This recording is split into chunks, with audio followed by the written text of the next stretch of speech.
talking about it for weeks and weeks and weeks and weeks. Yeah. Did you enjoy that experience? I did enjoy it.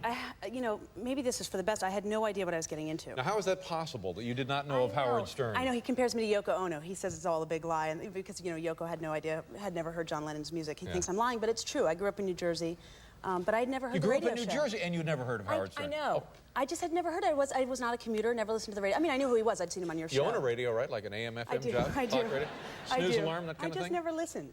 Yeah. But I knew of him, and I'd seen him on your show. So you go into audition, you go into read. How did you get the job? I didn't really have any interest in auditioning. I got the script and sort of thought, you know, called my agent and said, why would you ever send me this? And I can't possibly go in on this. And she was like, no, you should read it. It's this interesting sort of love story, and the part of Allison is fascinating. And Allison being Howard's wife, that's Allison, you now, you're Allison. It's Howard's wife, and she's smart and brave, certainly. You know, maybe the bravest woman in the world. And so, so I did go in on it, but I had no idea what I was getting into. I mean, when I met Howard, he was sort of, he's smart and articulate and quiet and sort of kind.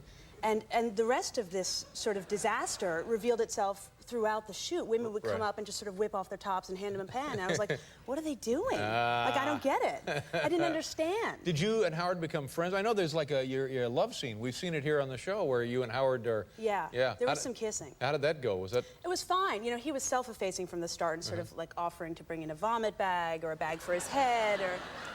You know, it was ridiculous, like constant self-effacing, which was helpful. But you know, it's technical, and he says I'm lying, and that every actor's lying. And you know, I heard him on this show, and he says that, you know, he just wanted to get some action. That's why actors do movies. That's right. But it actually is technical, and there's a crew sort of all over the bed, and you know, standing. Now let me ask you a question. Had you done many of this kind of scene before? Because I think Howard had never terrified. done. So you and Howard both have not done a scene like this. I mean, I was shaking. I was terrified. But the initial scene that we did, we were sort of rolling around and groping and making out, and I saw out of the corner of my eye, I saw his leg like moving a lot, rubbing up and down, and I was like, gosh, that's funny because I don't feel his leg on me at all. And so then, you know, Betty, the director, yelled cut, and we sort of sat up, and I realized that it was the cameraman's leg. The entire time it was this guy named Mitch that actually turned him on. So really, I'm not responsible for it at all. And it's true. And I think Howard has like bigger issues to look into. Oh, goodness. Wow. There you go. And I'm sorry to hear that. Poor Allison, and that's Did you meet his wife? You must have met his wife. I did meet her. She's and how was that, meeting the woman you're going to play on screen? Sort of scary, just because I didn't want her to hate me, you know, every ounce of me, and hate my performance. And how could she hate you? I think she... I'm playing her. What if I did it all wrong? Oh, I know, but it seems to me like you'd be doing her a huge favor because, you know, she doesn't have to do it. For 5 minutes, giving her a break. Yeah. Well, she's very nice. Yeah. Let's talk about Murder One. Now, when is this show on now? Well, right now it's not on. We're coming back for sort of a mini-series on the 13th and the 14th and 17th of April. But we've sort of been jostled around quite a bit, which is a shame because it's such a good show. Yeah, now how come they keep bouncing the thing around? Who knows? We were up against ER last year and Seinfeld this year, so we haven't really had... bad luck. Yeah, not so good. Didn't make the short go again. Yeah. What is the show about? Every week there's a new murder? No, it's sort of an this year there are three murder trials throughout the entire season. Last year it was one case. This year it's 3, and it's sort of a slow developing trial. And you play a DA? I play a defense attorney. I guessed that. You're a DA. DA is not defense attorney. What'd I say? DA is a prosecutor. Defense attorney is the other side. Oh, defense attorney? Yeah, I defend the accused. So DA can't stand for defense attorney? No, it can't. District attorney. District attorney. District attorney. Yeah, that's right. It can't. Yeah. I mean, it could, but... No, it really would. Forgive me. I'm so dumb. I don't know what I'm doing.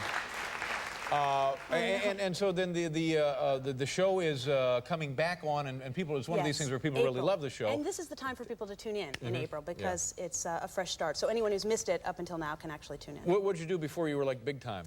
Oh, you know, something different than any other actor. I worked in every single restaurant in New York, I think. Oh, really? Yeah, waitressing or cocktailing. I actually used to serve pasta to your bass player. Is that right, Will? Do you remember this woman?